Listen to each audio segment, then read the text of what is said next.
Very much good morning and hello again. I think I spoke to you guys in January, if I remember correctly. So what I'm going to do today, I'm going to just do a little bit of a refresher on a couple of things to kind of reorient you as we start. And what I want to focus on is what makes teams successful, both generally and in research. And I want to spend some time talking about what are some of the characteristics of teams that are able to be innovative. And we're going to spend a good bit of time talking about that because that's a important characteristic, I think, of what you guys do is the ability not just to work together, but to work together to do things that collectively you can do that you wouldn't be able to do individually and you wouldn't be able to do if you weren't working together and all pulling in the same direction. So I'm going to get started here. I think this is the big button. Yep. Okay, so just a refresher. So definition of a team that I used when we met in January. It's a small number of people, remember, with complementary skills, committed to a common purpose, a common set of performance goals for which they hold themselves mutually accountable. One of the things we talked about, small numbers. 30 people is not a team. I found that if you get above a dozen people, it gets really unwieldy. Ideal team sizes are around 6 to 8. In some perhaps more advanced collaboration, you may need more than that. You get above a dozen people, and you really have difficulty functioning as a team. There's just simply too much noise going on and too many different agendas. The second thing about complementary skills. A mentor of mine once told me years ago that availability is not a skill. Just because somebody has time to do something doesn't mean they're the right person. And so what you look for in an effective team are people who are good at the things that other people in the team are not good at. And so hence complementary skills. We'll talk a little bit more about common purpose and performance goals. This is a thing that as I talk to more and more people who do research here at UAB, that this is to my surprise, frankly, is something that tends to confound people. That this idea that we know what the end game we're working toward is, and not always true. And so we'll come back and we'll talk about that, and then mutual accountability we're going to talk about as well. So what makes an effective team? Over the last probably 30 years or so, the business literature is full of research on teams and team effectiveness. Now, I think when I spoke with you in January, one of the things I talked about was a little bit about how the pharmaceutical industry, which is where I spent 35 years of my life, how that industry changed over the last several decades. It went from a very sort of siloed business where you did each sort of discipline on its own and you finished what you were doing and you sort of, the term we used was we throw it over the wall to the next person.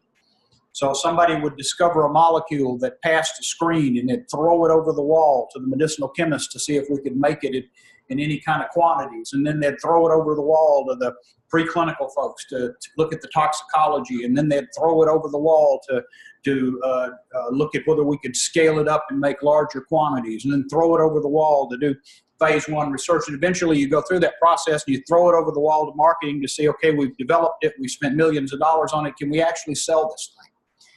That obviously quit working after a while. Once we got into the early 90s, the science had become very complex and the whole healthcare system was changing, particularly around reimbursement and essentially the rise of generics. If you turn back the clock to 2000, let's say 2001, roughly 70% of all new prescriptions were branded drugs. Today that it has flipped.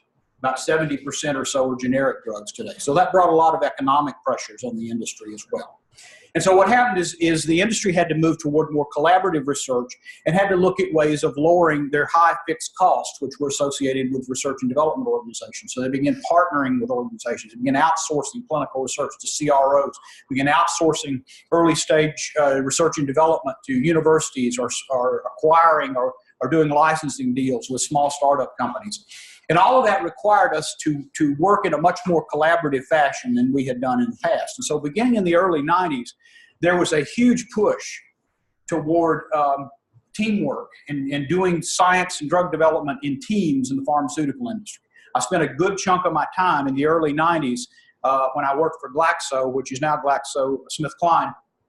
I was just Glaxo back then, working with them on a large company-wide task force that looked at how we would do drug development on an international scale in interdisciplinary teams. And we spent quite a while trying to figure out how to do that. And the truth of the matter is, I can tell you that virtually everybody in the industry is still trying to figure out what the optimal way to do that is. And I don't know if there is an optimal way.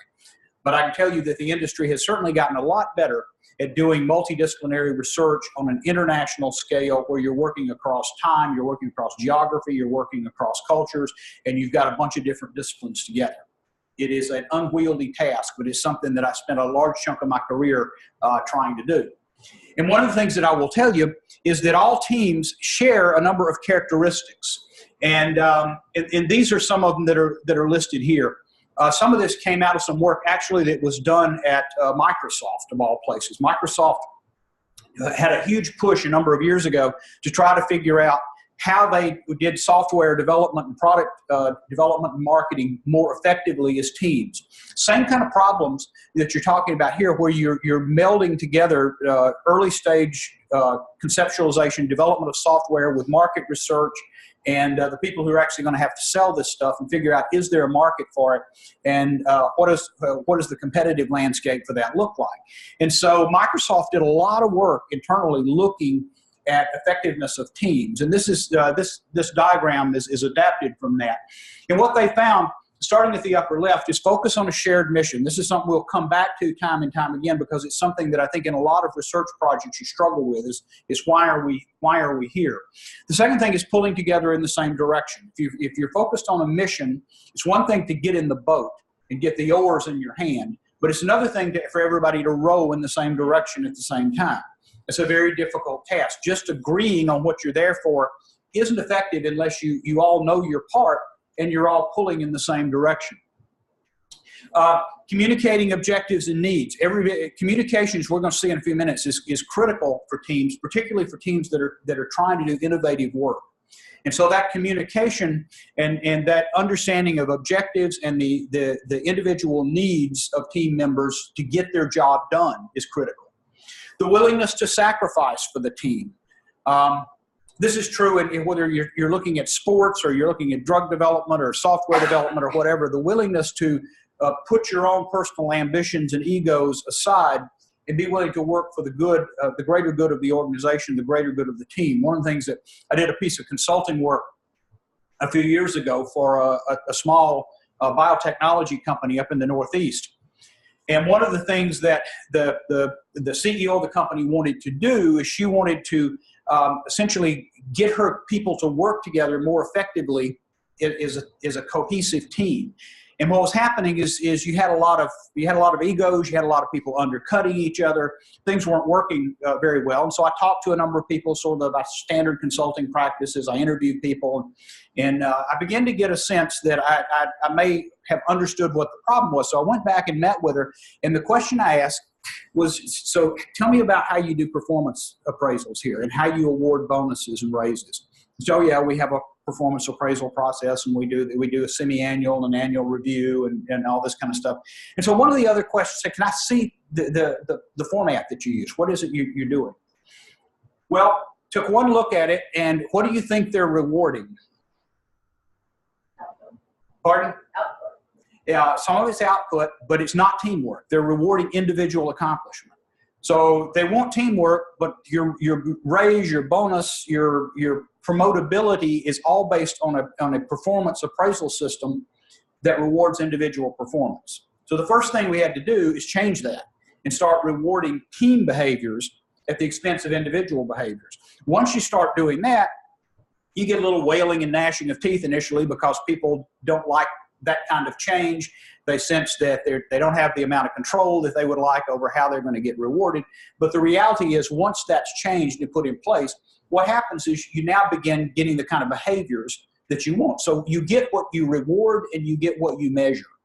And so one of the things that is important to look at in team performance is what are you rewarding, what are you measuring, and are you rewarding and measuring behaviors that that will encourage people to be willing to sacrifice for the team rather than be a solo performer. Trust, we're going to talk about this in a minute. We talked about when I met with you before, I shared, and we're going to review again in just a minute the 5 dysfunctions of a team, because trust is fundamental to this. And so these are the characteristics that we find in effective teams. Now, what about a scientific research team? How does that look? Not every research project it will benefit from a team approach. So if you start on the left, sometimes there's small or even large pieces of research in which it's basically 1 or 2 people in the laboratory doing heads down work. Now, it helps if you get along with each other. It helps if you talk with each other. But you're not really a big interdisciplinary team at this point. You're a couple of colleagues working together. And as long as you can communicate with each other and work together, you're probably going to be fine. And so one of the things that you don't want to do is try to force fit a lot of these team concepts into an organization which works fine, because it's really a very small number of people who's simply working together. It's maybe a principal investigator, a laboratory technician, maybe a postdoc or a graduate student, and you hope that they get along, you hope that they communicate, but that probably works fine. Collaborations are sort of in the middle. This is where, maybe you have collaborators at another university. You're not working together every day. Maybe what you're doing is working with somebody who sort of pages in and out when you need them, a statistician perhaps, or someone who's doing analytical work on your data. They collaborate with you. You need to work together. There's a certain amount of team cohesiveness that's needed, but you don't have the same group of people throughout the whole process of the project. You've got people who are kind of coming and going, or maybe you're working on different parts of the same problem, and you're in different locations, different universities, and maybe you get together to share information, but it's more of a collaboration. Where team science becomes effective is when you have an integrated research team where you are working together on an ongoing basis and you are dependent upon each other's skills on an ongoing basis. And so these are some of this comes from an NIH publication called Collaboration in Team Science. And you see the characteristics on the right there of an integrated research team. So their specific expertise, regular meetings, so you're working together closely, and you probably have a designated leader, but other people may take leadership roles at different times during different parts of the progress of the endeavor that you're working on. And it's this area on the far right that we really focus on when we talk about team science. Now, when I talked with you in January, we defined a couple of terms. We defined teams, same definition we used earlier, and we defined teamwork. And you may remember I said teamwork is a cultural attribute of an organization. It is the ability of people to work together constructively toward a common goal. That's teamwork. You can have teamwork without being on a team, but you cannot have an effective team without teamwork. And so in these other areas, in research collaborations or investigator-initiated research, using the terminology here, teamwork is helpful because you communicate well, you work together well. But the further you get to the right, the more you have an integrated research team. An effective team, which requires teamwork, is essential. And that's what we're talking about when we talk about team science. Does that make sense? Because this definition is important, and I want to see nodding heads so that it's like I'm not speaking a foreign language to you. Because if I am, everything else we talk about is going to be a foreign language to you. Okay, so there's different ways, and we're going to look at a couple of different things of looking at team effectiveness. But here's one way of thinking about it. There's three big outcomes, and those are the 3 points of the triangle. Collective work products, you're working together. Personal growth, you hope that you're learning and developing as a result of this work with your peers. And at the top is performance and results. In other words, you do what it is you came there to do. The 3 components that are listed on along the three walls of the triangle are basically the broad definitions of the types of skills that are required. So there's specific behavioral skills, problem solving, technical or scientific skills, interpersonal skills, accountability. We talked about small number of people, the personal accountability. I do what I say what I do, and mutual accountability. You're willing to hold each other accountable for doing what you said you were going to do. And then commitment, specific goals, common purpose, meaningful purpose. You're working on something that matters. I think most of you probably believe that whatever research you're doing is something that matters. I hope you do. Because that's the reason hopefully you're doing it. And so it's something that's important, and you understand why that matters. You understand, hopefully the team understands what the potential outcome down the road could be in terms of a better understanding of a disease,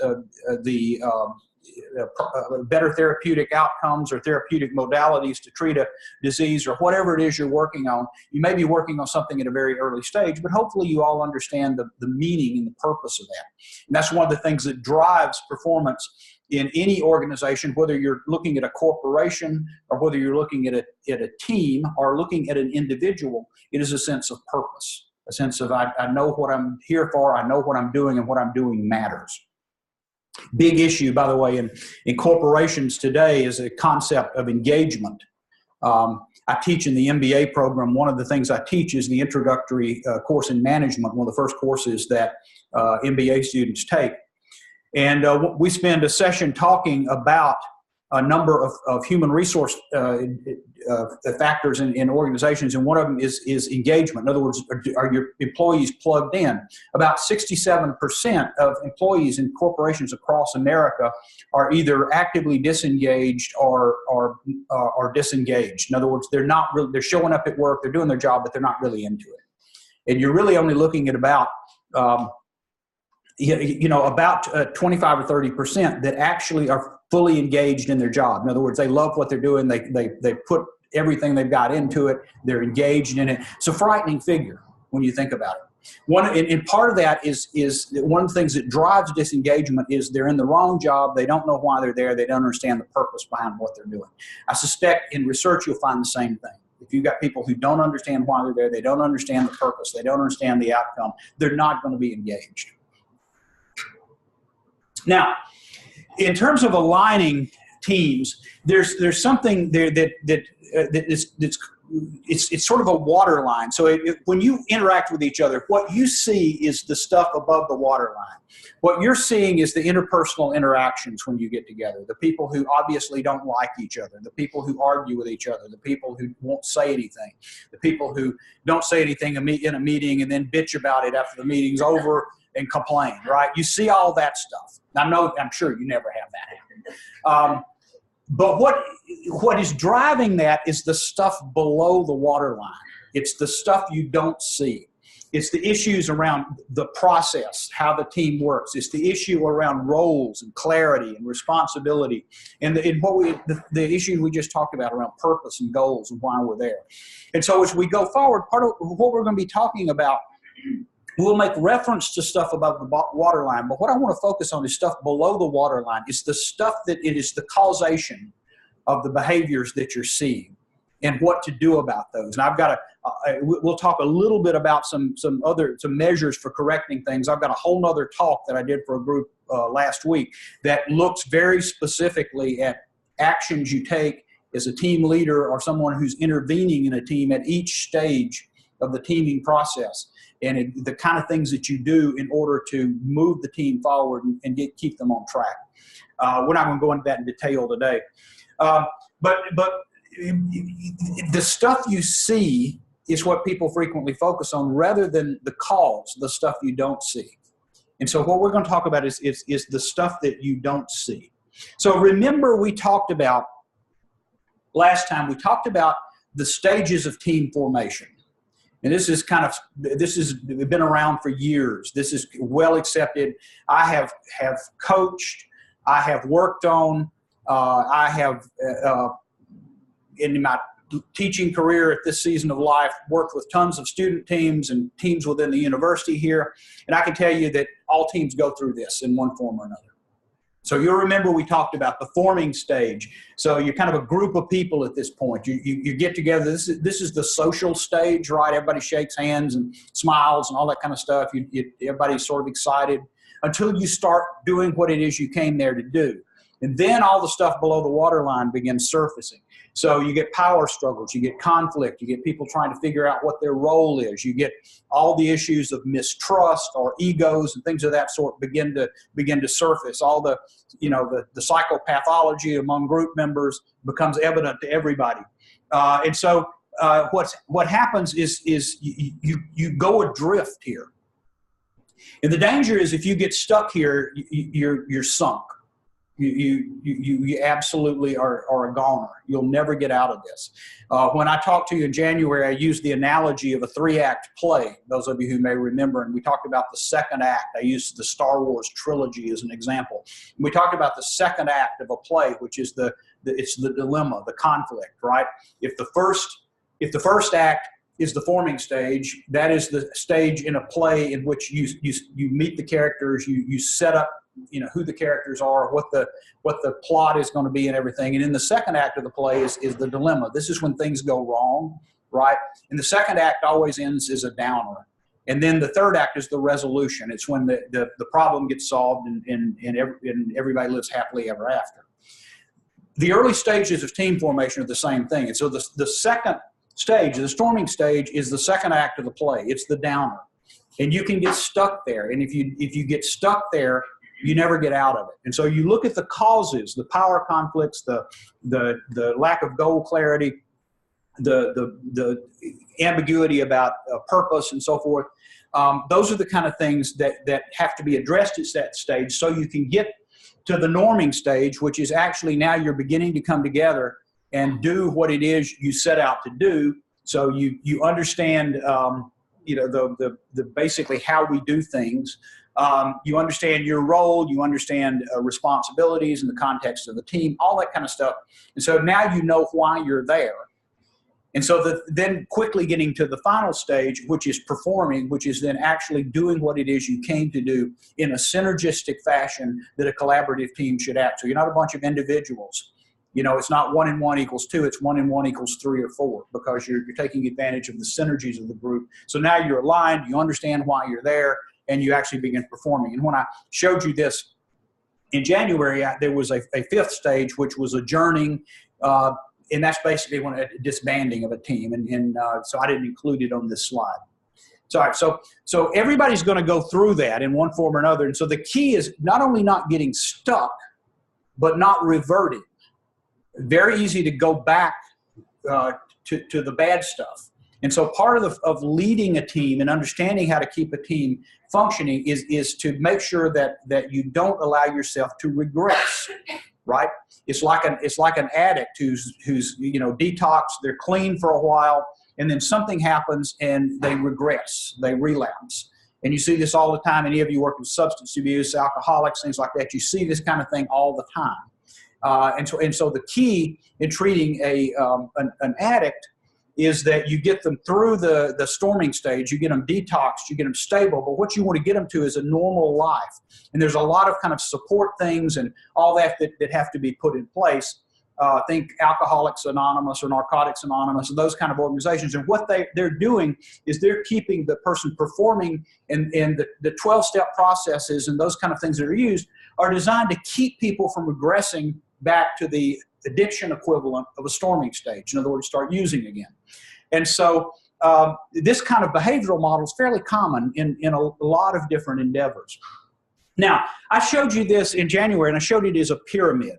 And for simplicity, for sort of usability, I want to show it to you in this format because what I want to focus on is not the dysfunctions, but the response to the dysfunctions.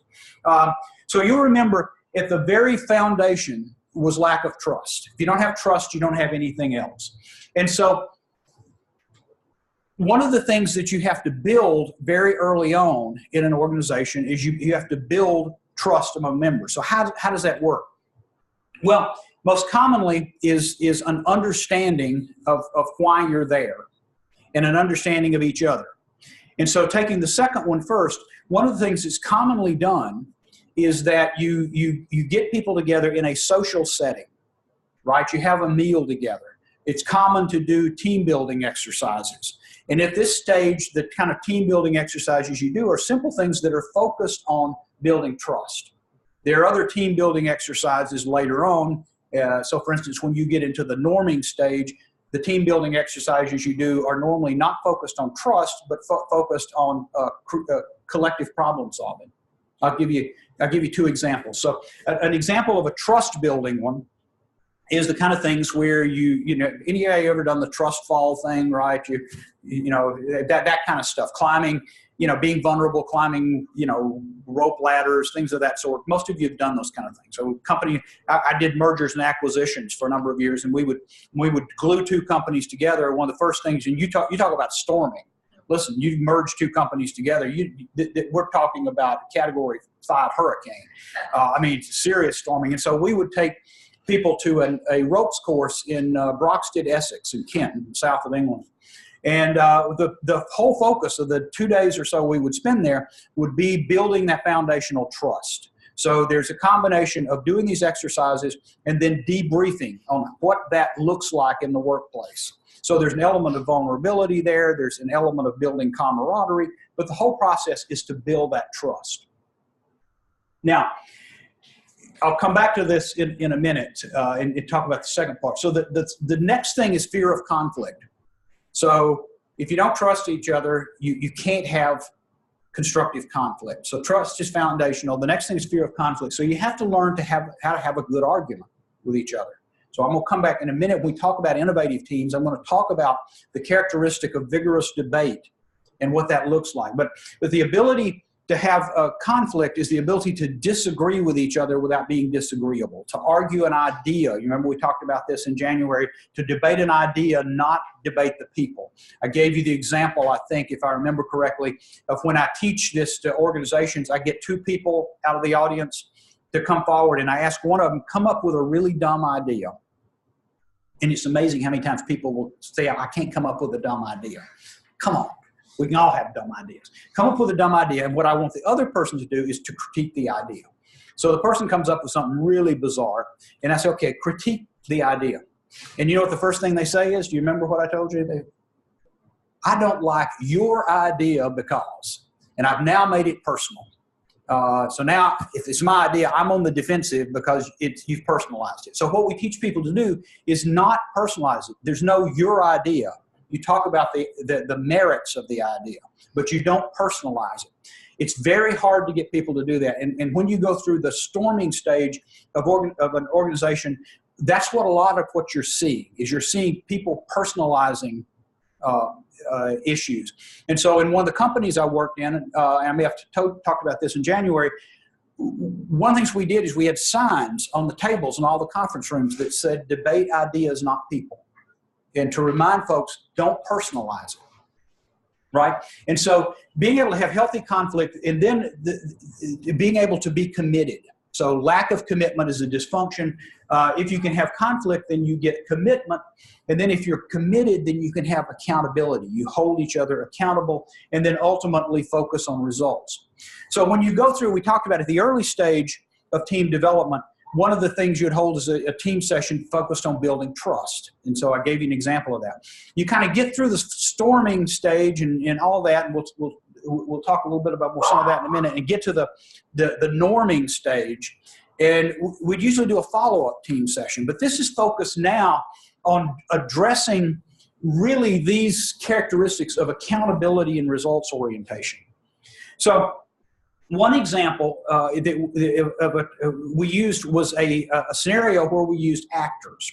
So one of them, and I actually participated in this particular one on one occasion, is we are told, participants are told that at some point during this, essentially a strategy retreat that we're holding, we're out in the country, in this case in the south of England, that at some point in that a group of actors are going to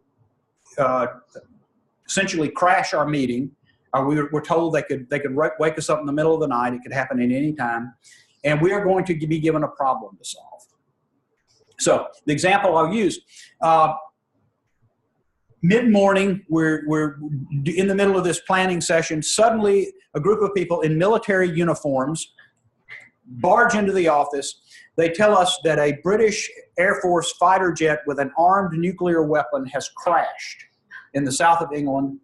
Our mission is to find the aircraft, save the pilot, and disarm the bomb. And we are given some very primitive instructions about disarming the bomb. We're given a first aid kit, some stuff, and we're given a map of the south of England.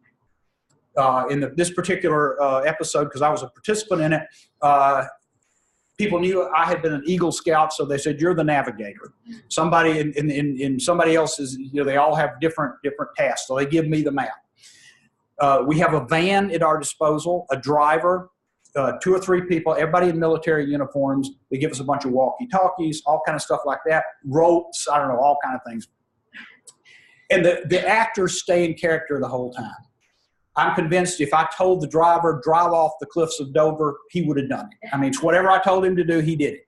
And so I got this map. They've given us some hints about where it would be. So we go out to an area in the general area, which is in park next to this field, and lay the map out and begin putting the clues together and organizing ourselves into search parties to go out. Now, we had one individual on the team, a woman named Myra, who was always going off on her own, right? So we're organizing ourselves, and everybody says, "Where's Myra?" And we look up, and Myra is across the pasture headed for the woods. She has completely gone off on her own, which was a characteristic of the way she operated anyway. So we have to call Myra back, confront her behavior, accountability. And then what we did is then broke up into teams to go conduct this mission. I'm sorry to tell you that we found the plane and the pilot. The pilot died and the bomb exploded. So we blew up the south of England.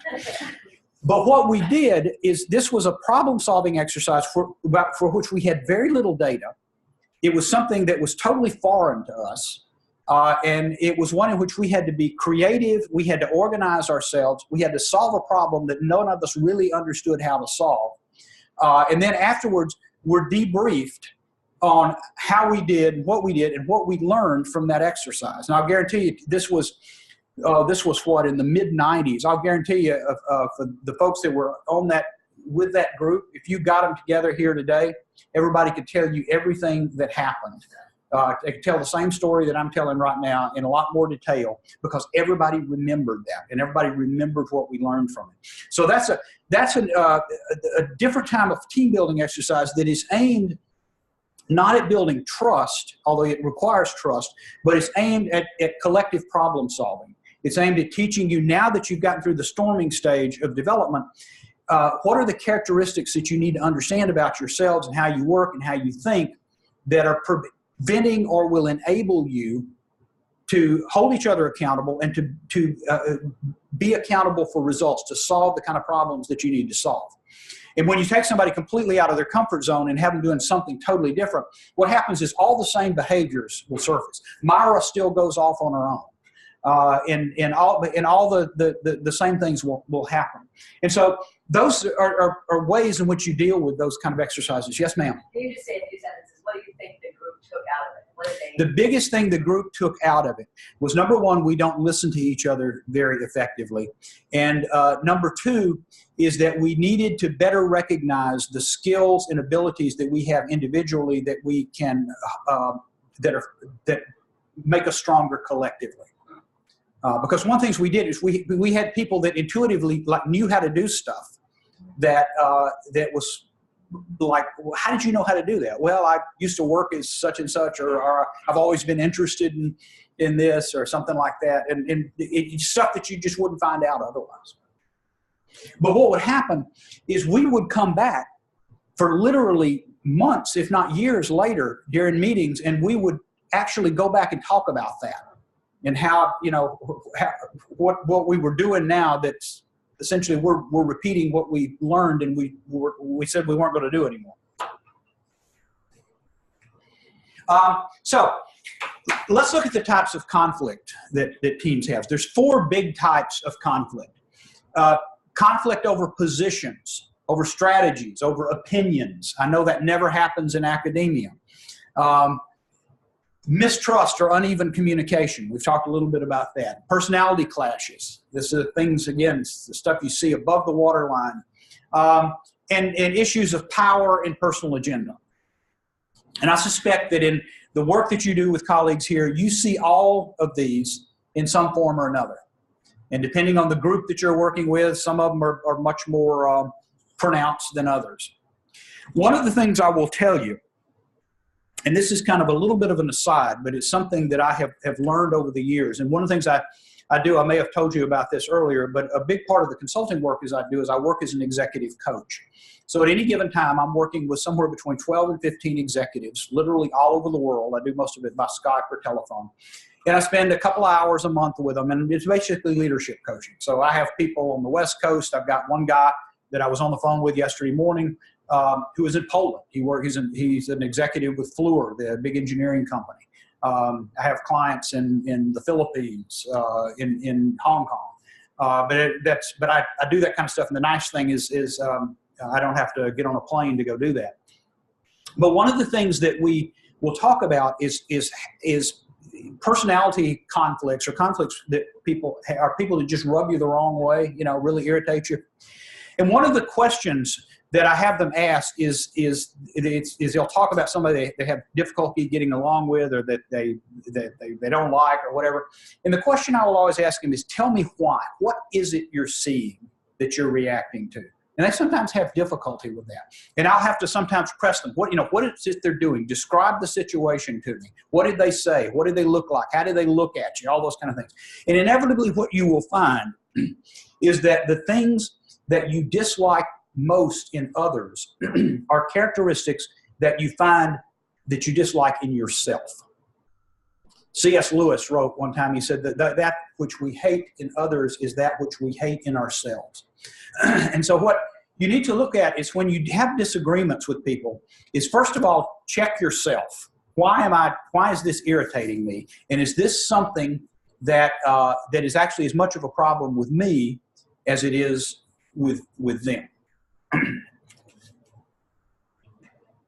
So, sources of team conflict. So big types of team conflict. What are some of the kind of things that that cause conflict? Well, obviously, lack of clarity around roles, kind of ambiguity. Why am I here? A disagreement over goals. So a lot of the things is, what is my role and why are we here as a team? How many times have you been in a discussion in a group, or maybe a project or a team or something that you're working on, and people are disagreeing on something, and somebody will stop the discussion and say, what's our plan, right? Why are we here? And what's usually happening is the nexus of the discussion, the cause of it is that you're not clear about why you're there doing what it is you're doing. Scarcity of resources, or conflict for resources. You don't have enough money, you don't have enough people, you don't have the tools or the equipment you need. There's conflicts over the use of those kind of things. Differences in status. This is a big issue in academia. Status is very important. I'm sure none of you have noticed that, but status is very important. And so differences not only in your real status, but in your perceived status. Does somebody feel like they're being slighted in one way or another? One of the biggest ways in which that happens is someone not getting credit for something that they've done. This happens a lot in organizations. I've noticed this is something that in teams I've worked with here, I've observed this happens quite a bit at UAB. And what will usually happen is somebody is the initiator of an idea, they push for it, it's some kind of innovative idea, and everybody else pushes back. That won't work, all that kind of stuff. But the person persists and they're successful. And then suddenly it was everybody's idea. Everybody was to take credit for it. And then when the results are announced or whatever the situation is, the person who was the instigator, the person who came up with the idea, who fought for it, frequently either gets no recognition at all, or their recognition gets buried in the recognition for everybody else. And that person is hurt as a result of that because they fought for something, they saw it through, then everybody gloms onto it when it's successful, and everybody kind of forgets that it's this guy over here. If it weren't for him or her, this wouldn't have happened. And I see that happen here at the university a lot. And you'll talk to people and kind of figure out, and I'll frequently ask a question like, how did you come up with this idea? How did this get started? Who was the person who was really the innovator that really pushed for it? And it'll eventually come out that it's somebody that's frequently buried in the background noise who was the one that was really the one who pushed for it. Task interdependence, the fact that you depend on other people to do things. This is an accountability issue. So this is if any of you teach and you teach teams of students, this is a huge conflict. You've always got one student on a team who doesn't do what they're supposed to do.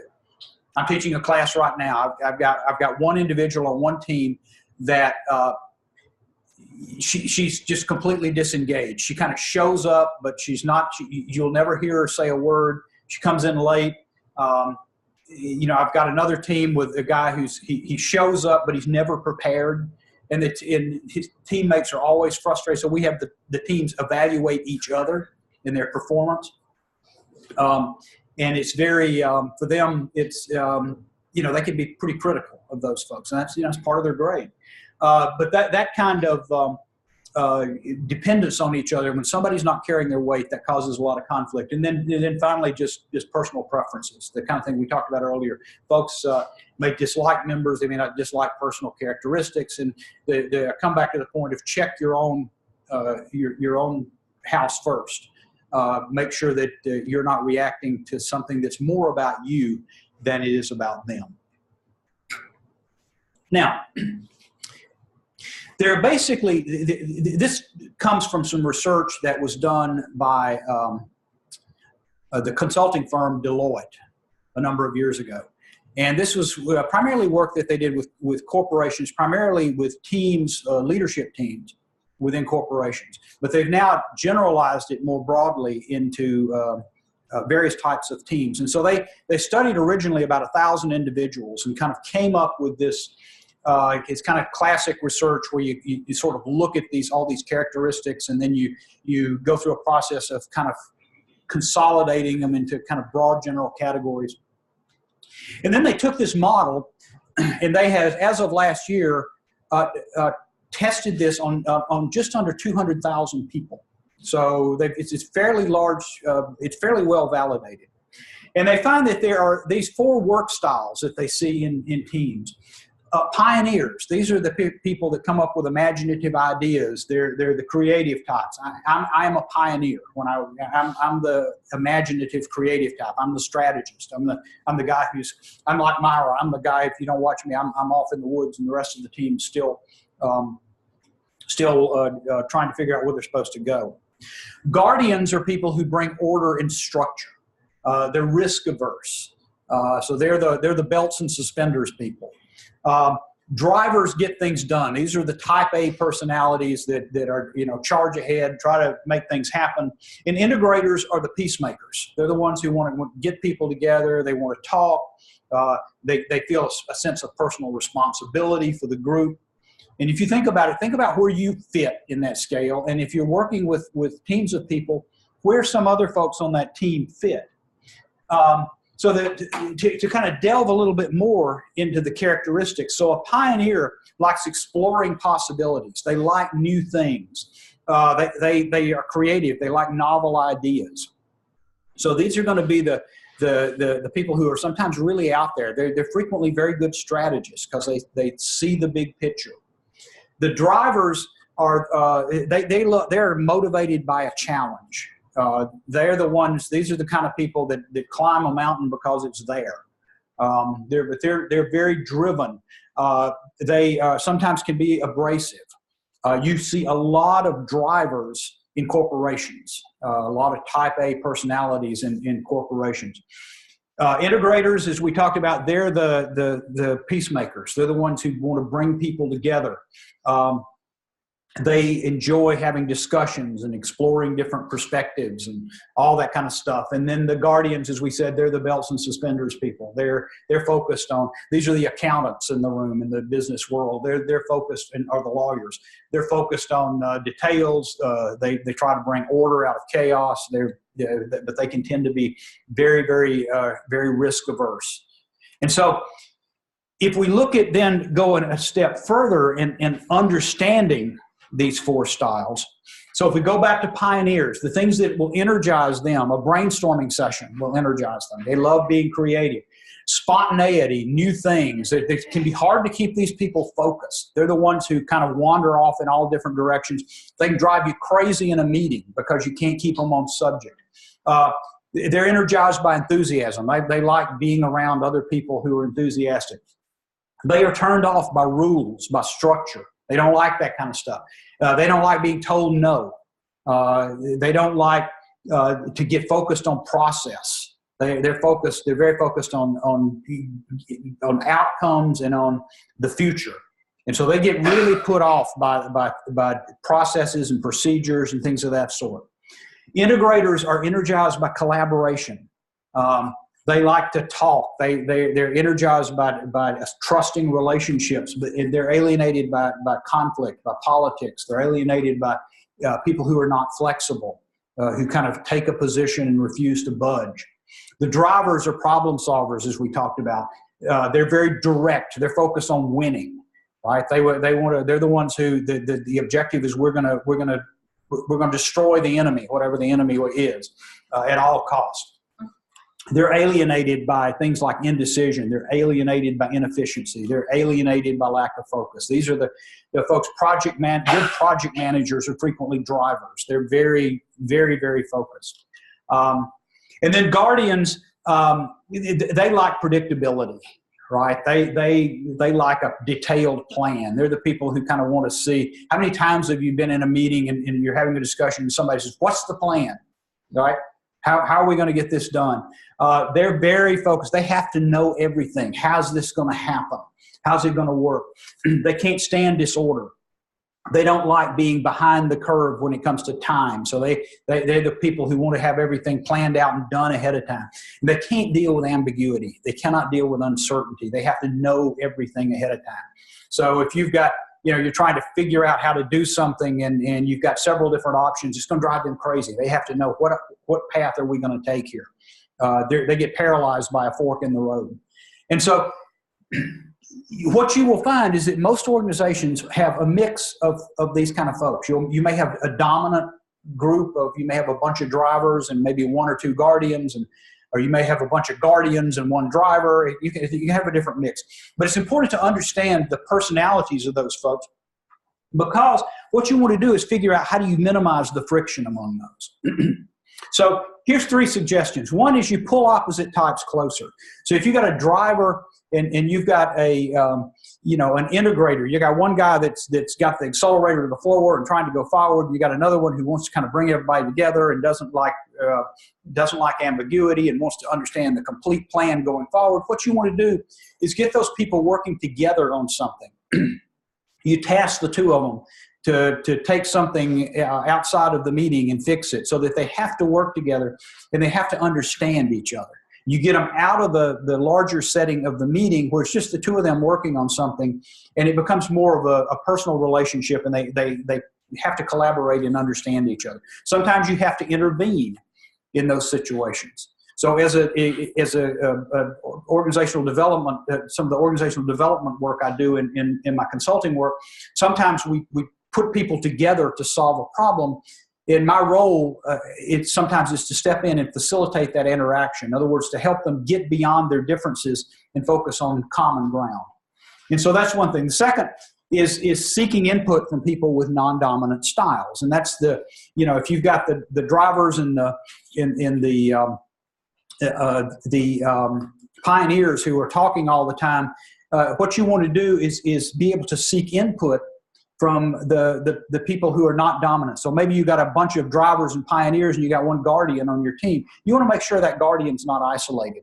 that you draw that person into the discussion, which leads to the third point, is paying attention to sensitive introverts. So frequently your guardians are going to be introverts. And so to give you an example, I was involved in facilitating a meeting for an organization several years ago. And we had a group of people, I think there were about 7 or 8, if I remember correctly. And I was we're sitting at a table with this group. And so we had a bunch of people that kind of talked all the time, and we had one guy that didn't say anything. And so at one point, it became clear to me that he was listening. He wasn't zoned out, but he wasn't saying anything. Now, introverts, I don't know how many of you are introverts. I'm a classic introvert. I can stand up and talk to a group like this fine, but I can be perfectly happy sitting by myself reading a book for 6 hours. I'm a classic introvert. So what happens in those settings, and I would encounter this in my corporate career all the time. I'm in a board meeting or an executive committee meeting, and I got a bunch of marketing people in there. I got a bunch of sales people. And I'm sitting there, and I want to contribute something, but I want to think about it before I say it. Well, by the time I figured out what I want to say, the subject has changed 3 or 4 times. We're 5 items down the agenda. And that's what happens. And so you have to recognize that. So in this particular case, this guy's listening, but he's not participating. And so at one point, I finally stopped this conversation and turned to him. I don't remember his name. I'll call him John. I said, John, you haven't really said anything. I'm curious about your thoughts about what we're talking about here. John pauses for a minute, or whatever his name was, and he starts talking, and it's like pure gold. I mean, this is some of the most insightful stuff imaginable. Suddenly, and everybody's, wow, we hadn't thought about that or whatever. And then we kind of go back to the madness again. And I stop him and say, John, what do you think about this? Same kind of thing. Well, after about 45 minutes, suddenly anytime John looked like he was going to even open his mouth, everybody stopped talking because they knew John had something to say. Anybody remember the old E.F. Hutton commercials? You old enough? Nobody. It's a problem when you're my age is nobody remembers the story. E.F. Hutton was a brokerage, and they had ran television commercials, and the commercial was emphasized the value of the advice. And so you would have the commercial would be a group of people at a party, and they're all talking and everything, and the camera would zoom in on 2 people, and one guy's talking to the other, and he says, well, my broker is E.F. Hutton, and E.F. Hutton says, and the camera would zoom back, and everybody in the room would stop and do this. And the tagline was, when E.F. Hutton speaks, people listen. And that's what I think about when I think about that situation, is it got to be an E.F. Hutton moment, because every time John would say something, suddenly then everybody would stop. But the only way you get to that is the facilitator has to recognize that person and draw them out. And frequently, the quiet introverts are the ones that are the most thoughtful people. So while everybody else is running their mouth, and it's a stream of consciousness, particularly with people who are extremely extroverted, this is just, they're talking, they're saying whatever's on their mind. And so maybe smart stuff, maybe bright people, but what happens is you freeze out the thoughtful people who are looking perhaps at things in ways that the other person isn't. And so making sure those people don't get lost in the noise. So, managing team conflict. So we've kind of talked about some of the things that contribute to the stuff below the waterline.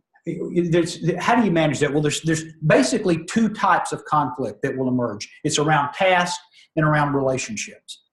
And it's important to recognize those things. So we talked about some of the sources of conflict. We talked about the types of conflict that emerge. We talked about the different personality types.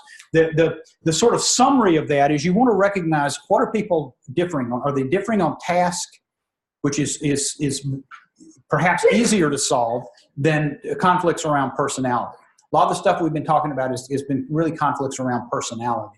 Conflicts around task require you to be very clear about getting to the root cause of what that conflict is. What is it that, it's not what people are saying, it's what's really happening. And sometimes what people are saying is not what's really happening. And so what the leader has to do is sort of mine for the source of the conflict. The thing that you want to do in balancing conflict and cooperation is you want to avoid groupthink. Everybody know what groupthink is, right?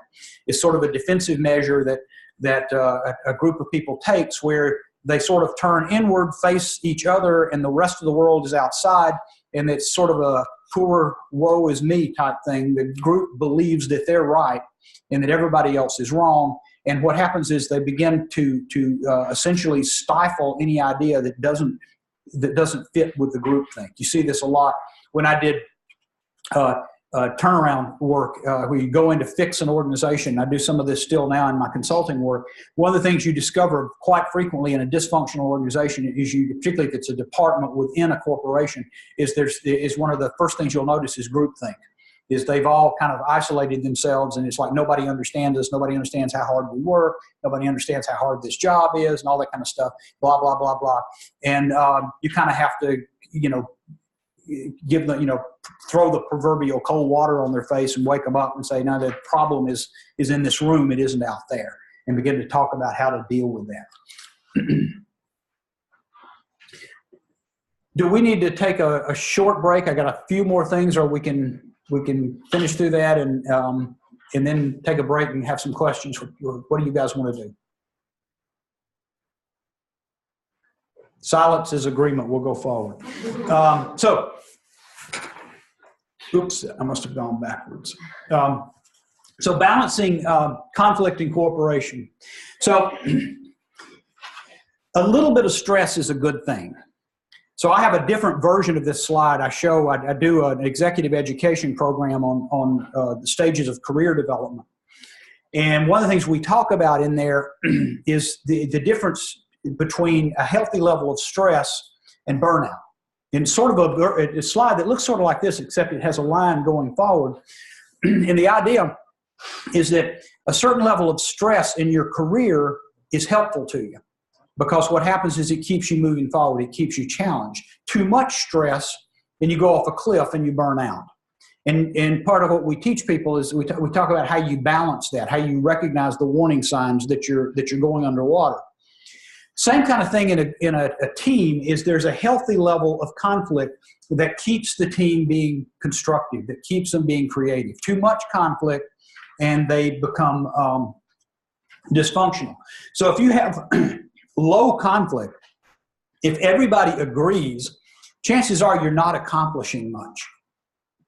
And I frequently tell a story, and I may have told this one because I use this example a lot. I may have told it to you earlier. I don't remember. But there was a nonprofit organization in the Northeast that is when I still lived up in New Jersey that I was asked to help out with. And they had been very effective in their mission. They had been very effective in fundraising. And suddenly they're beginning to have problems, and they're not fulfilling their mission. Their donors are drying up, having all kind of problems. And so I meet with the president of the organization and her staff. And we're having a conversation. And one of the things, I'm asking a bunch of questions. One of the questions I ask is, do you have staff meetings? And they said, yes. So we meet on Monday afternoons at 3 o'clock or whatever it was. And I said, tell me what constitutes a successful staff meeting. And without hesitation, the president of the organization said, we all agree. And I knew where the problem was. And the problem was that it was basically she didn't like conflict. Any conflict, any disagreement was seen as negative. And so people sat in the room, they didn't say anything, they didn't disagree, but they didn't agree either. And so what happened is that they had lost their cohesiveness as an organization. They had lost their sense of mission and purpose and function. Everybody was kind of doing what they wanted to do, and they'd come together, and regardless of what they talked about, nobody would challenge any ideas. And that's what happens when you get on the no conflict end, is you basically don't perform. You get too much conflict, and you're not going to perform. And so the thing is, there's a healthy level of conflict. There's a healthy level of disagreement, because that creates enough friction that you get warmth, but you don't get fire. And that's what you want. Is you want enough a vigorous debate. So let's take that a little bit further. What are the characteristics of an innovative team? So we've talked about what makes a team effective. So how does that team then, in the performing stage, how do you be innovative? How do you be creative? Well, one of the first things, and this comes from some work that was done a number of years ago, and then published in the Harvard Business Review a few years ago, that looked at a lot of innovative teams and kind of figured out what are the characteristics of those. The first one was, it comes with this sense of purpose we've talked about, but it's a sense of community. And it has really three dimensions. First of all is purpose. Why do we exist? Why are we here? Understanding what you're there for. The second is the rules of engagement. How do we interact with each other? How do we deal with conflict? How do we manage ourselves so that we're at that healthy level of conflict? And our shared values. Do we agree on what is important? So one of the ways, I don't think I have a slide on this in here. One of the ways that particularly in project teams or large projects, that this sense of community and sense of purpose and everything is developed, is at the very beginning, in the forming stage, the group establishes what is called a team charter. And a team charter is nothing more than a document that everybody signs that basically it says, this is why we're here. This is why each member was chosen. In other words, this is the expertise you bring. This is how we're going to solve problems. This is how often we're going to meet. This is how we're going to communicate with each other. But it is essentially a set of rules of engagement. And you, at the very beginning, nobody here's a project manager, right? Nobody's a certified project manager. So if you are, that's one of the first things you learn as part of the project management book of knowledge, as it's known as, is the purpose of a team charter. So if you're doing a big software development project, for instance, in an organization, that team at the very beginning will have a team charter. And that team charter is going to describe how that team is going to work. It's going to be how they meet, how they report progress, what their milestones are going to be, all that kind of stuff. It's a very good practice in the forming stage of a team is to establish that charter. What do we agree on? Who's in charge? How do we communicate? What are our roles here? How often do we meet? How are we going to deal with conflict? But it's basically a written commitment that describes, that everybody signs.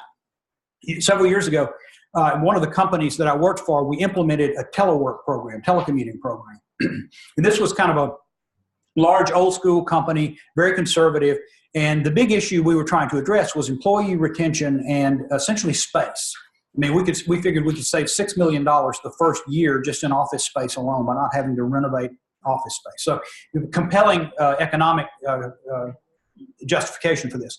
So what we were going to do is we have some people that would telecommute full-time, some would telecommute in a hoteling arrangement where you didn't have an office full-time, but the days that you were in the office, you would come in and you would kind of rent a desk like a hotel for the day. Make sense? Yeah. So, but one of the issues that we had to deal with was the relationship between the person's manager and the employee when that employee was not going to be there some days, or maybe they weren't there at all. And so one of the things we realized very quickly is that this was a potential source of conflict. And so what we did is we came up with what we called a telecommuter's agreement. And it was basically an agreement that was written out and signed by the employee and their manager. And what they did is they spelled out how they were going to work apart from each other. How are you going to communicate? How often do you check in with me? What method do we communicate? Do we communicate by email? Do I call you at a certain time of day? Do we use voicemail? How is that going to work out? What meetings do I need to be here to attend? What meetings is it okay for me to attend via Skype or teleconference? All those kind of things. But the whole idea was to codify how they were going to interact with each other so that once we implemented that process, you got something to go back to that says, wait a minute, no, we agreed that you would call me at 9 o'clock every morning. And we'd have a brief conversation. And so you had some sense of agreement. That's how a lot of teams, it's a best practice at the early stage of a team is to figure out what are the things that you need to do. Why are you there? What's your purpose? How often are you going to meet? All that, and incorporate that into a team charter. And what that does is it helps you through that storming stage because you got something you can refer back to. You modify it if you need to. But what it does is it builds a sense of purpose and community. So we know why we're there. And then the capabilities that innovative teams have. The first one is creative abrasion. I told you we'd come back to this. This is, my British colleagues used to refer to this as vigorous debate. The ability to have a knockdown, drag-out fight and walk out friends. Right? So you're not debating each other, you're debating ideas. But having the ability to have a serious debate without people taking it personally. Now, there's a certain level of accountability necessary here. So if somebody gets mad, somebody else may need to call the person out and say, we're not insulting you. You know, don't take this personally. This is about the idea we're talking about or about the problem we're talking about solving. But that ability to have a good fight, to have creative abrasion. The second thing is creative agility. And this is really the ability to take that argument and figure out creative ways to get answers quickly. For instance, when we teach entrepreneurship, one of the things we teach is a method called the lean startup method. And basically it has, there's 4 principles to it: fail early, fail fast, fail cheap, learn quickly. So the idea is make the mistakes early, make them before you're spending a lot of money, learn from them, make corrections, and move on. So the whole idea is if there's a problem, if I'm building a software app that does something, I don't want to spend $50,000 programming that thing and then go out and show it to potential customers and they say, I don't understand what you're doing here. What you want to do is go out and talk to those customers. You want to figure out, what is my hypothesis? What is the problem I'm solving? Why do I think that problem is important? And then you go out and talk to people, potential customers. So I had a student, one of our winners of the Blazer Innovation Challenge 2 years ago, and he got interested in this idea of making a nutrition bar that was actually nutritious. Now he has no nutrition background. He's a business major, but he got interested in the subject because he had learned that most of these nutrition bars that you buy that have all these vitamins, basically you're producing vitamin-enriched urine and feces. You're not absorbing most of it. So he was interested in something. So he started with this idea using a plant. He's a native of India, a plant from India that's called marimba or something like that. I can't remember the name of the plant. That's very rich in vitamins and it's absorbed, but it tastes awful. And there was nothing he could do to make it taste right. Worst stuff I've ever tasted, moringa, I think it's called. Awful stuff. So he kind of pivoted from that, discovered, okay, I can't make something that tastes good. So what I'm going to focus on is making a nutrition bar that's good, but you actually absorb the nutrients. And so part of what he figured out was, does anybody care about that? So how do we do that? Well, we go out and talk to people who buy nutrition bars. Where better to go than Whole Foods, right? So he goes and hangs out in Whole Foods in the nutrition bar section. And we always teach students, play the student card. Always play the student card. Hello, his name was Venu. Hello, I'm Venu. I'm a student at UAB, and I'm working on a project. Can I ask you a couple of questions? You know, I know you're buying nutrition bars. What do you look for? What makes you decide what to buy and what not buy? Would you buy a bar that had this characteristics versus that? How important is price to you? And he went through. Unfortunately, Whole Foods let him do that. I mean, they didn't call the police or anything. And he interviewed tons of people. So then he got the idea down, and he discovered a way to make something that's largely it's a combination of fruits, it's nuts, it's some other things in it, he came up with a version that really tasted good. So all right, so let's do the next stage. So he goes to Pepper Place, rents a space there, and basically gives out free samples. He said, I taste this, tell me what you think about it. And when he got to the point where the most common question he got was, where can I buy this? He knew he had the formula.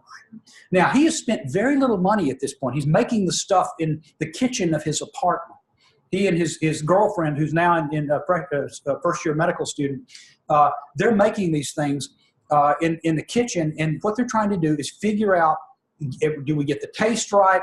He got some people from here at UAB from the nutrition department to kind of help him figure out, if I got the right ingredients, what's the caloric content of this thing, all that kind of stuff. But he has spent very little money at this point. Now, when he goes out and manufactures the thing and hires somebody to do it, he knows he's making something that there is a market for. That's what you're trying to do in creative agility. You're trying to solve problems quickly, creatively, without spending a lot of time and money. So you have an argument, but part of the argument is, okay, what has to be true for this to work? And how are we going to figure that out as quickly and cheaply as we can? Which gets to creative resolution. We figure that out. Now what do we do about it? How do we incorporate it into what we're doing and keep moving forward? And it's a cycle because you continually work through this. But the place a lot of people get stuck is they come up with a hypothesis and they spend way too much time and money testing it because they want it to be perfect. And the reality is that perfection is the enemy of efficiency. And you want to be efficient if you're innovative. And so what you need to be able to do is figure out, how do I fail early, fail fast, fail cheaply, learn quickly, and move on. And so that's what that creative agility and then creative resolution actually looks like in practice.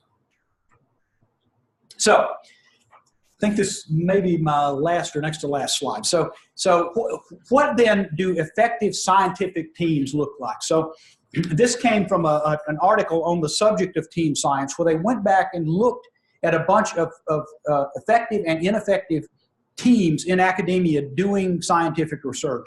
And they essentially, in interviewing the people and observing the teams, came back and said, okay, what were the characteristics that made these teams effective? And surprise, surprise, they're going to be very similar to the characteristics I showed you at the very beginning of effective teams. So they have effective leadership in management.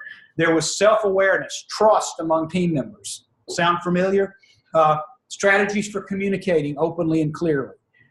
They had effective building of the team. So they did the kind of things that we talked about, to whether it was a team charter, whether it was some kind of team building exercise, whether it was simply just going out for dinner and drinks together, but getting people together so that you understand each other.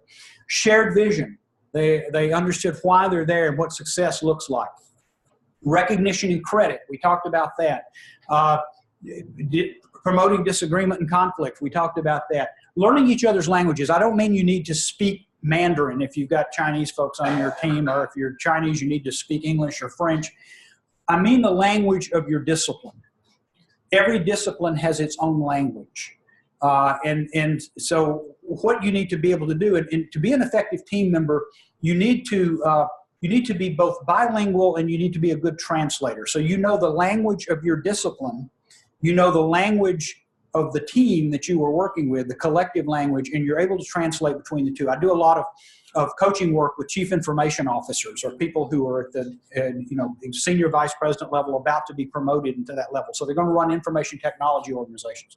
And one of the things we work on, one of the hallmark characteristics of a successful chief information officer is his or her ability to be bilingual, to speak the language of technology and the language of business, to be able to translate effectively between the two, to have a discussion with a technical team about a security or a communications issue at a technical level, understand the implications of that, walk into a boardroom and explain in the language of the board members in business terms what this means, take direction from the board in business terminology, walk back and give that in technical terminology to their team. Successful scientific executives are the same way.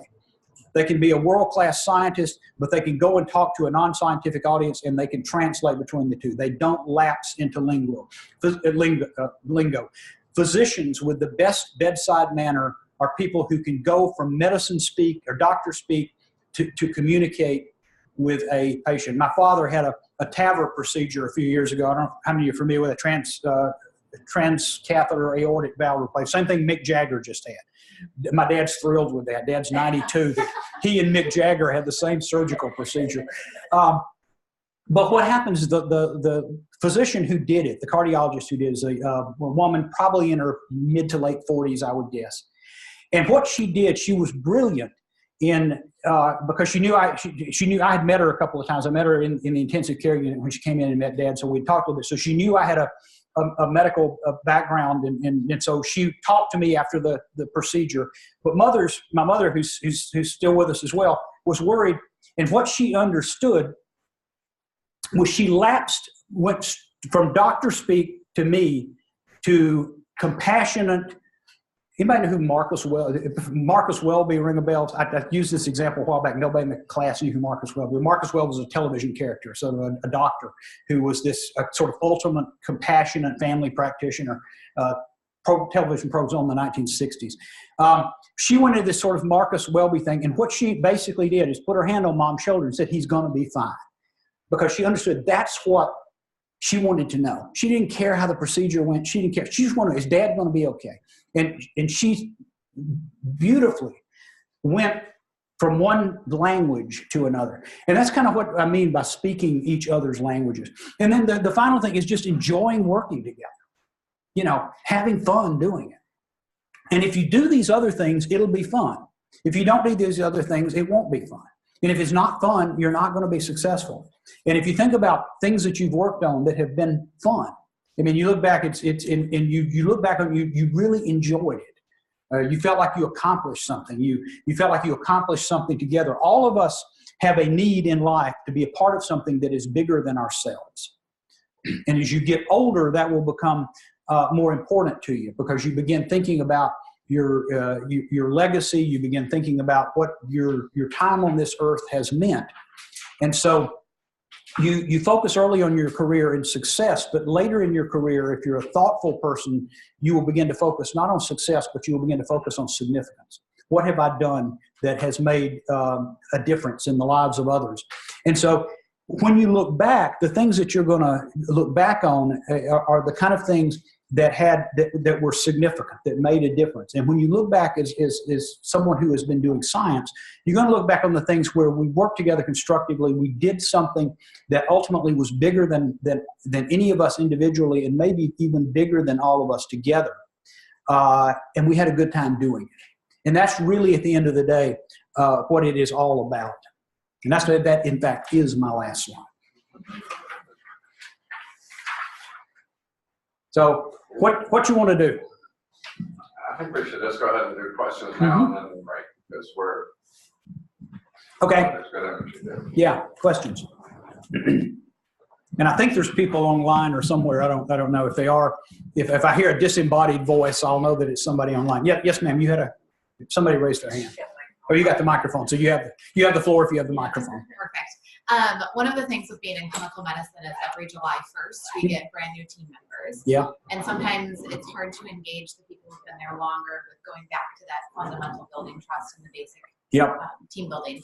How would you recommend fixing that so that the people who've been around for a while are collaborative and welcoming and helping? Okay. Yeah. One of the things, by the way, you probably all know this. One of the things that people tell you is never go in the hospital if you have a chance, if you can help it during that time changeover, because it's somewhat chaotic. And one of the challenges you face is because everything doesn't stop. And so what happens is the patient still gets sick. You're still doing surgeries. You're still doing procedures. You're still having emergencies. And so what happens is you're trying to effectively change the tires while the car is still moving. And the biggest thing I think that you do in that situation is that there's stuff that has to be done. So the folks that have been there have to do things. So the question is, how do I integrate the new people? And the most effective thing is to the way I would describe it is you bring them with you. Now, what does that mean? What it means is you don't just throw them into the water to learn to swim. That may be the tempting thing. But what you want to do is there's the old adage in medicine, see one, do one, teach one. And that's kind of what you're doing there. You're showing them what to do and very quickly giving them the ability to do whatever it is they're doing under your supervision before you turn them loose. And so you have to be very intentional about it. That is going to be the hard part, is for the folks who have been there. The person who's now a second-year resident or a first-year resident was an intern last year. That person knows the drill. They know the groove. But what they may have forgotten about is how disorienting it was for them in the beginning. And the second thing is they have stuff that they have to do, and the other people they're in the way. And probably the best thing is for somebody, I don't know how the process works here, but maybe you need a pre-orientation of the existing staff before the new staff come on, so that you kind of prepare them for what they need to do in that first couple of weeks as they're very quickly orienting this new group of recruits that are coming on board. And I think what probably happens is that doesn't happen, that they just get thrown in. And I think if there's some way to kind of pre-orient the staff who are going to continue to be there with what they need to do to help bring the new folks up to speed quickly. And there's several big issues there. One is continuity and quality of patient care. But the second thing is they're going to be more helpful if you can make them effective quickly. And so it's in the interest of the people who are there, not only from the standpoint of patient care, but from the standpoint of efficiency, to bring these folks up to speed as quickly as possible. And I think that's what you appeal to in trying to get them to do that. And it's probably something that would take a few cycles to make it work, because it would have to become part of the culture. In other words, the people who got oriented and had an easier entry into the process are going to be more willing to pay that forward and orient the next group. But it's fundamentally a cultural change in addition to just a change in the way you operate procedurally. But I would appeal to efficiency in patient care, probably in reverse order there, patient quality of care and efficiency. Does that make sense? Yeah. Yes, ma'am. You talked a little bit about differences in status and differences in perceived status. And really commonly in academia, you have people that maybe at different levels of their training or completely different backgrounds. So whether that's within a team or multi-team collaboration, how can you kind of foster an environment where people feel comfortable asking questions maybe to somebody who is more experienced or more Ideally, and I realize ideally doesn't always work here. Ideally, the person at the top would set that tone. You'd hope that that's not going to always happen. Sometimes it will, sometimes it won't. Let me tell you a side story to get back to my point. So one of the things I work as a mentor for something called the National Science Foundation Innovation Corps. And the Innovation Corps is basically, any of you have participated in NICOR? It's a program that basically teaches academic researchers how to commercialize their research. And so we do something very early on that is, in fact, the initial focus is this fail early, fail fast, fail cheap, learn quickly thing. We call it customer discovery. And so what we do is you usually have a team, and you've usually got a principal investigator. You may have a couple of postdocs. You may have a technician or whatever on the team. But they're the development team. And so we do several different sessions with them, and they have assignments. And they have to go out and kind of validate the market for their products and all that. But one of the things that we insist is that they have to call each other by their first name. So there's no doctor this, there's no professor that. And the interesting thing is some people have no trouble with that. But sometimes, and it's always the senior investigator, it's like, no, nobody's going to call me anything but Dr. So-and-so.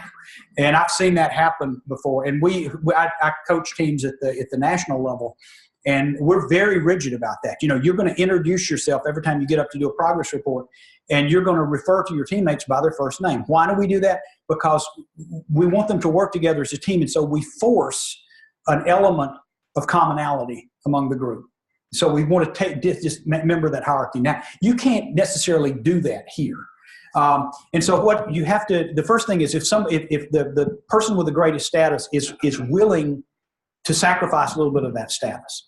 If they're not, there's not a lot that you can do for that person. But the rest of the team can be willing to essentially hold each other accountable, to have the kind of discussion, debate that you need to have, even if the person at the top may not be willing to do that. And sometimes you may do that outside of a meeting or something like that. But in some instances, you can't. Example I use with another group is that, you know, the main person may be a Nobel laureate, and they may really know more about this subject than anybody else on the planet. And you got to respect that. And I've met probably 3 or 4 Nobel laureates, and everyone I've met has been a humble person. I had one, Gertrude Elion, who worked with us when I worked for Glaxo Wellcome. She was like your grandmother. I mean, she was like just the nicest woman in the world. But in most of them were, you know, they were eccentric perhaps in some instances, but they were not arrogant people. None of the ones I met were. I'm sure there are exceptions. I have a sort of interesting counterpoint to that, though. I work with a group that feels that signs of respect are really important. And so their approach to this is to call each other by their titles in every situation, at company picnics, at everything. Yeah, and if you agree to do that, that's fine. Right. Yeah. Right. The reason we do the opposite of that is because we want to level the playing field. But if you got that's like in Germany, right? I used to manage an organization in Germany, and I was Herr Dr. Dobbs, and nobody called anybody with their first name. You know, nobody's, Helmut or, Gunter or whatever. It's Dr. So-and-so, or if they're real senior, it's Herr Dr. Professor, even though they're not a professor.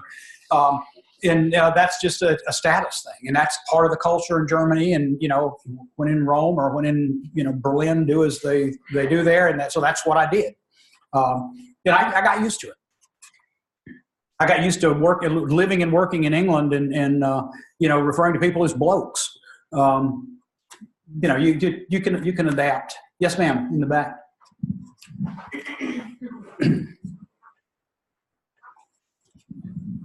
Any thoughts about situations where the team leader doesn't necessarily fit what one would think of a team leader? Either they're younger than, you know, other people on the team, or you know, perceived to be junior even though they might be the leader on the team, or situations in medicine where people had been in the same training program, but you know, one finishes and is now attending. Mm-hmm. That can be, in my experience, hard to navigate. Yeah, one of the things, the way this frequently plays out in companies is somebody gets a promotion and suddenly they're supervising people that were at one point their peers. And that's not what I'm hearing you describe as somebody who's sort of was a peer and now they're in a position of more authority. Am I correct about that? Yeah. Yeah. So the first thing is the person who is in who has been moved into the position of authority, first of all, has to accept that your world is different now. So I probably over the course of a year, I will work with a dozen or more executives as a coach who are in that exact same situation. They're suddenly an executive vice president and they're managing a bunch of people that were their peers, 2 months ago. And so the first thing I tell them is you have to realize that your world has changed now. You are not one of the guys. You are their boss. And so you have to accept that relationship is going to be different. But that doesn't mean that you don't treat these people with the same kind of respect and you may still view them as friends, but your social interactions may be different. And the reality is you have to accept that that's just going to be different. You can't be effective as their boss if you're still one of the guys, so to speak. And so you have to accept that there is a difference there, because you're not going to, no matter what you want, you're going to be perceived differently. So that's the first thing. The second thing is that for the person who has been thrust into the leadership role, one of the most important things for them to do early on is confront the awkwardness with people directly and talk about, that you understand that this is kind of going to a different relationship. We understand things that are going to be different. I understand that some of you may not like the idea of me being in this role. I'm working with a woman right now that's exactly the issue she's dealing with. She got promoted into a role. She's got 2 colleagues that don't like that fact. And so we had a discussion around the fact that you need to have that conversation with them, probably individually, and say, look, I know that you're not happy about this. I understand how you feel about it, but we need to move forward. And so here's how I want us to work together. And so I think for that person to acknowledge the difficulty, to acknowledge the awkwardness, that goes a long way toward diffusing that. The worst thing that person can do is begin to behave in a very different, more arrogant, sometimes abrasive manner, to let it go to their head, so to speak. You're going to alienate a lot of people, and you'll to use the Southern expression, they've become too big for their britches. And that's the kind of thing that you want to avoid. And so the most important thing that person can do is, first of all, recognize that the relationship is going to be different. But secondly, confront that issue, address it with the people that you're working with, and acknowledge that the relationship has changed, and treat them with fairness, respect, all the kind of things that you should do, but acknowledge that the relationship is going to be different going forward. Does that help? Yeah. You started off at the top by saying availability is not a skill. Yeah. The lack of availability is a huge problem. Yeah. So what do you do if your team leader is too busy to meet, not interested in putting a vision plan together? A team is good, but the leader is not really present. How do you, as someone under that? Yeah, if the leader's not present, they're not leading. So that's one of the fundamental issues. There's an old adage that if you think you're leading and nobody's following, you're only taking a walk. And so that's probably what's happening there. So if the person is not engaged with the team, they're not leading.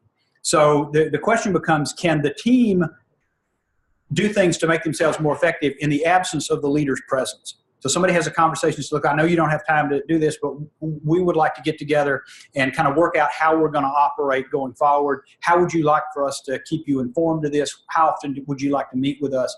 How do we need to report our progress back to you? But basically the issue there is you've got an absentee leader who is not leading. And in that particular case, if they're not leading, they either are not really interested in what you're doing, distinct possibility, or they're completely over their head in other things that they're doing and they just don't have time for it. Either way, they may welcome that initiative because you sort of take a monkey off their back. They're not having to deal with that. Somebody else is kind of taking care of it. And so a self-managed team, if you can pull that off, that reports back to this individual is a very effective way of handling that. Because one of the things frequently absentee managers do is they dive bomb teams. And what I mean by that is they don't show up, and then they come in and they throw a bunch of stuff in there that disrupts everything, and then they leave again. And then you kind of correct for that. You think you're doing fine, and then suddenly they show up at another meeting and they dive bomb you again. They throw a bunch of stuff in there, and suddenly now you're in disarray again. And that will frustrate people to no end. I mean, that will just absolutely drive you crazy.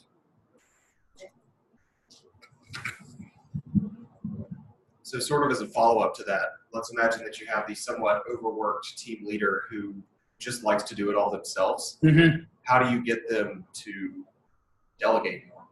Yeah. Usually people who try to do everything themselves are also micromanaging everybody else who is doing something else. I don't know if you see that or not, but you see what you have is a fundamental absence of trust at that point. That person doesn't believe that anybody can do it better than they can. So the two questions you ask is, number one, do you need a team anyway? In other words, is this person on the left of that graph that I showed you, where it's basically an individual contributor with, a couple of technicians, and it helps if you talk to each other, but maybe they're best, doing it on their own. Do they even need a team? But the second thing I think is if there is a group of people in place that are supposed to have responsibility for this, but this person is doing something else, can the group of people sit down with the individual and say, can we help you with this? Where can we help with this? And if the answer is you can't, then focus your energy somewhere else. Otherwise the worst thing is the person who takes all this stuff on and then can't do it and creates problems for everybody else. Hopefully that's not happening. But largely what you've got is somebody who believes that they can do it better than anybody else and doesn't trust anybody else to do it. And they either do one of two things. They do it all themselves, or if they do dole things out to you, they micromanage you to death because they don't trust you to do it. Worst boss I ever had was a micromanager. Drove me crazy because everything she had to know everything we were doing and had to tell us everything, had to, put her 2 cents with everything. What did you do? I left the company. I was recruited away, and I left the company. And she actually got fired shortly after that. But I mean, it was just a disaster. Brilliant person. Yale graduate. She would never let you forget that she went to Yale and you didn't. Brilliant woman, but so focused on the minutia that she couldn't see the big picture. And I eventually took a job in another company because it was just driving me crazy. Remember, I'm a pioneer. I got to be out there doing stuff, and you can't do that if you got somebody that's hovering over you all the time, telling you every task to do. You've given a lot of great goals of what a team ought to be like. I imagine most teams don't start out that way. No, very few do. So how do you, if it turns out ultimately that some member of the team really isn't right for the team, how do you make the decision that you've worked hard enough to try to bring this person to where they need to be part of the team, and now it's time to disengage, and how do you do that? How do you vote them off the island? Yeah. This is kind of one of it's like any performance situation that you have in an organization. One of the hardest things you'll ever do is fire somebody. So I've had to do that a lot. And I tell my business students, if you ever reach the point that you can fire someone and it doesn't give you a knot in your stomach and doesn't keep you awake at night, you need to get out of what you're doing because you're in the wrong business. Because that should be one of the most difficult things you ever do. Same kind of thing, confronting and dealing with someone who's not pulling their weight. it's a difficult decision because you are having to. It'll be traumatic for the person probably, unless there's somebody who's really didn't want to be there in the first place, in which case they may welcome it. But the hardest thing I found is getting to the decision that you have to do something. That's the first step. Once you've made the decision you have to do something, then what you have to do is you have to have the willpower to do it. So depending on if the team works well together and you've got somebody who's not pulling their weight and you've tried to hold that person accountable, then it becomes a team decision that we need somebody else to do this role. And the team makes the decision, and you either remove the person and somebody else does what they're doing, or you get a replacement or whatever. But it's a collective decision at that point. Or you choose to just let the person float along and you cover for them, which generally generates a lot of frustration. But it's never an easy decision to do. And in some environments, you can't get rid of people. You're stuck with them. And so what you have to do is figure out how to work around them. But if the group is functioning well together and they're problem solving well together, then you're in a position where you can have a candid discussion about that person's performance. You can have a candid discussion with that person about their performance or lack thereof. And hopefully you can come up with a creative solution. I've had to let people go before where the discussion we would have was just around the fact that this isn't working out.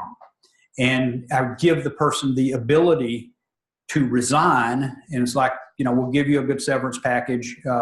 You can resign, and you can truthfully say that I left, I didn't get fired.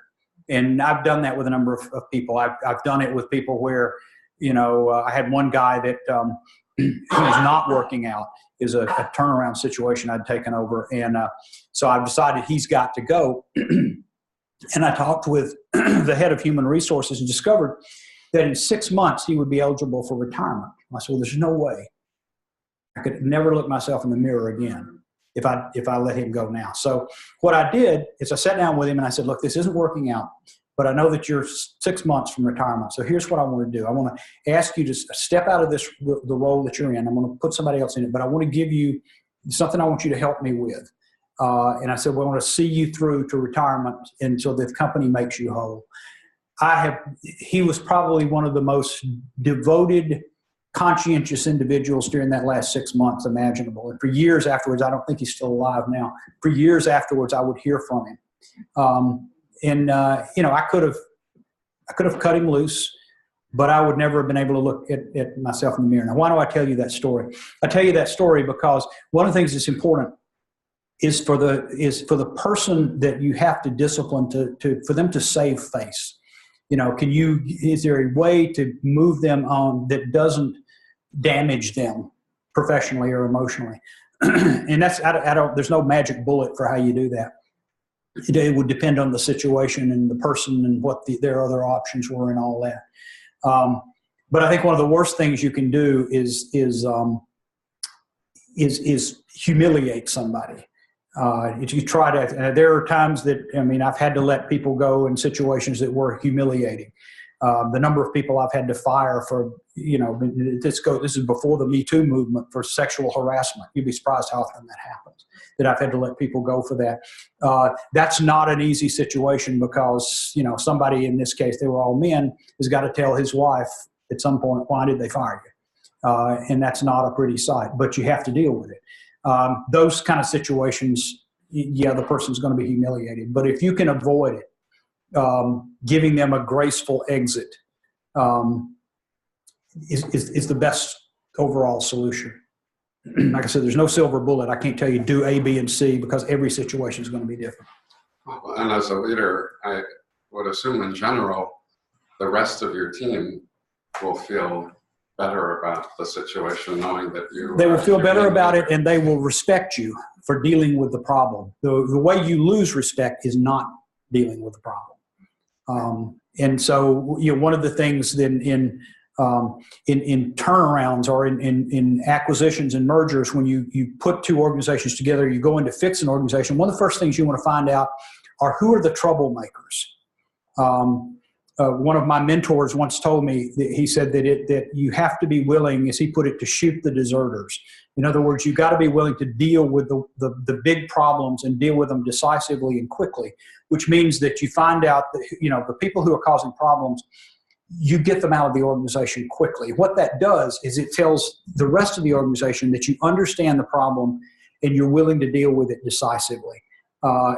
Without that, you don't build credibility as a leader. Same kind of thing on a team. If there's a problem and you don't deal with it and deal with it decisively, then you become a weak leader in the eyes of everyone else. You become indecisive.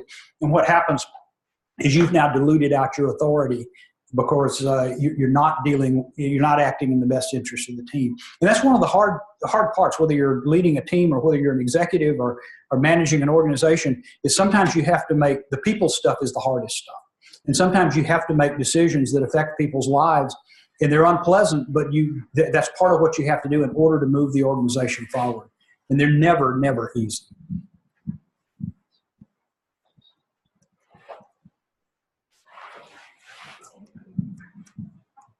Any other questions? I just want to take a moment to personally thank Dr. Dobbs for this great discussion. And before we leave, just alert you to the fact that I don't remember exactly when it is, but within about 3 weeks, I think, we'll be having a session on how to write an abstract. And one of the things that you all will be doing is providing an abstract of the work that you either are doing and want to give your 15-minute talk about, or the work that you're planning to do as soon as you get finished with this course, and how it's going to be structured. We will be defining the date at which those abstracts are due. It'll be several weeks before we start the actual presentation phase, which starts in June. But I would, if there are any of you who have abstracts ready in advance who would like to have some feedback on your abstracts, sometimes we use abstracts from within the group for discussing the things that make a great abstract and things that undercut the strength of an abstract. So I would just get you to be thinking about whether you would be interested in offering your abstract up in a cordial, collegial environment for discussion. And I'll give instructions next week on when that would be due, and in order to have it available to be discussed. Yes? Are these abstracts kind of for proposed projects, or projects that already have, results and conclusions and interpretations, or either? Yeah, so the question was whether the abstract is for a proposed project or for one that's fully baked and actually maybe finished. So like the abstract you would send to a meeting that you're getting ready to present to. So it can be either. I think if you're doing a project now that you're close to finishing, that would be great to write it on that. It doesn't have to be quite as fully baked as something you'd be ready to submit either for publication or to an actual meeting. But it can be partway there, or it can be something that you're just proposing. In general, if it's something that you actually have been working on, that's a little more, seems like a better exercise to you, I think. So I'd encourage you to write about work you're already doing, but if you're just at the point of your career development that you're just getting ready to start your project, it's fine to write your abstract about what the structure of the project is going to be and what you're hoping to accomplish.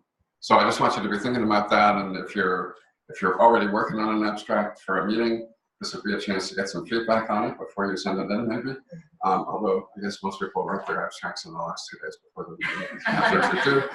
But that's actually not the best way to do it. So I'd encourage you to use this opportunity. Okay, thanks again, Dr. Beck. We really appreciate it. Thank you.